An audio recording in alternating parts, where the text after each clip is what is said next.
आज बस्ने भनिएको एमाले सचिवालयको बैठक सोमबारका लागि सर्यो। केपी शर्मा ओलीको अवस्था कस्तो छ त यसको पुरा जानकारी। गल्ती गरेको प्रमाणित भए सरकारले छाड्दैन। पूर्व गृहमन्त्री गुरुङको जिकिर। गुरुङको छानबिन गर्न बन्यो समिति।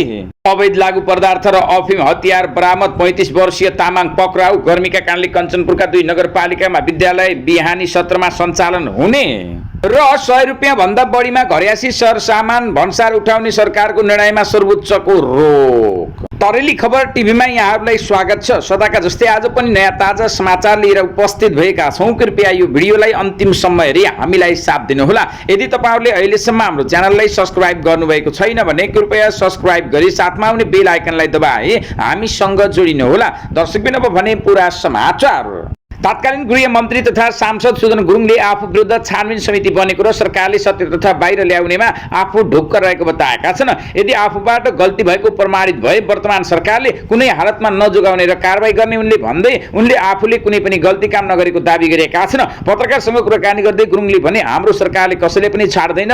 हाम्रै श्रम मन्त्रीलाई त छाडेन भने मलाई झन् कुनै हालतमा छाड्दैन। पहिलेको दलहरू जस्तो यताउति म्यानिपुलेटिङ गरेर वासिङ मेसिनमा धोएर ल्यायो भन्ने हाम्रोमा हुँदैन। गुरुङले समिति गठन नअघि नै दलका प्रमुख नेताहरूले आफूलाई कुनै गलत काम त छैन नि भनेर प्रश्न समेत गरेको बताएका छन्। नेताहरूले गलत गरेको पाइए कारबाही हुन्छ भनेर पहिले सचेत गराइसकेका छन्। म ढुक्क छु, मेरो कुनै गल्ती छैन। यसैबीच राष्ट्रसभाका नेत्री एलिजा गुरुङले शुक्रबार नेपाली उत्पादनमा आधारित महिलाहरूका लागि सञ्चालन गरिएको कपडा पसल चिनोको उद्घाटन समेत गरेकी छन्। आज बस्ने भनेर तय भएको नेकपा एमाले केन्द्रीय सचिवालयको बैठक आगामी सोमबारका लागि सरेको छ।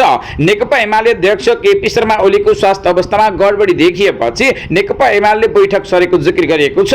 एमाले अध्यक्ष केपी शर्मा ओली जेनजी आन्दोलनपछि अस्वस्थ नै रहेका छन्। सोमबार अध्यक्ष केपी शर्मा ओली निवास गुण्डुमा सचिवालय बैठक बस्ने एमाले केन्द्रीय कार्यालयका सचिव डाक्टर भीष्म अधिकारीले जानकारी दिए। आइतबार परेको मदन आश्रित दिवसको तयारी गर्नुपर्ने भएकाले आजको बैठक स्थगित गरिएको उनले जानकारी दिएका छन्। बैठकमा पार्टीभित्रको कार्यविभाजन साथै फागुन 21 गतेको निर्वाचनको समीक्षा समेत हुने बताइएको छ। निर्वाचनमा लज्जास्पद नतिजा ल्याएको भन्दै नेतृत्वले देशको जिम्मेवारी लिनुपर्ने आवाज नेकपा एमालेमा तीव्र रूपमा उठ्दै आइराखेको छ।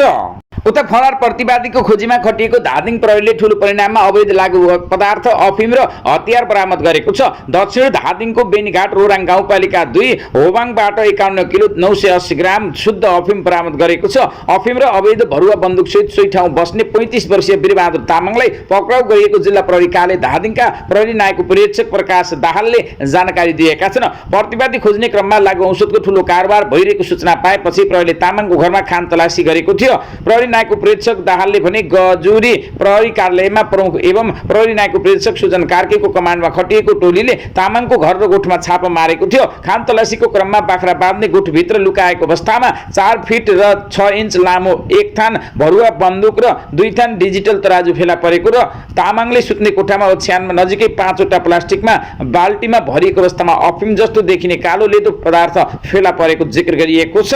उता सर्वोच्च अदालतले नेपाल भारत सीमा नाकाबाट सर्वसाधारणले ल्याउने 100 रुपियाँ भन्दा बढी मूल्यको दैनिक उपभोग्य वस्तुमा भन्सार महसुल लिने सरकारको व्यवस्था तत्काल कार्यान्वयन नगर्न अन्तरिम आदेश जारी गरेको छ। शुक्रबार न्यायाधीश हरिप्रसाद फुइयाल र टेकप्रसाद ढुङ्गानाको संयुक्त इजलासले प्रधानमन्त्री तथा मन्त्री परिषदको कार्यालय र अर्थ मन्त्रालय लगायतका निकायको नाममा उक्त अन्तरिम आदेश जारी गरेको जनाइएको छ। यो आदेशसँगै अब सीमापारीबाट दैनिक गुजाराका लागि ल्याइने तरकारी, खाद्यान्न, लत्ता, कपडा र विवाह तथा नातागोताको सामग्री ल्याउँदा भन्सार हुने रोकावट तत्कालका लागि हटेको छ।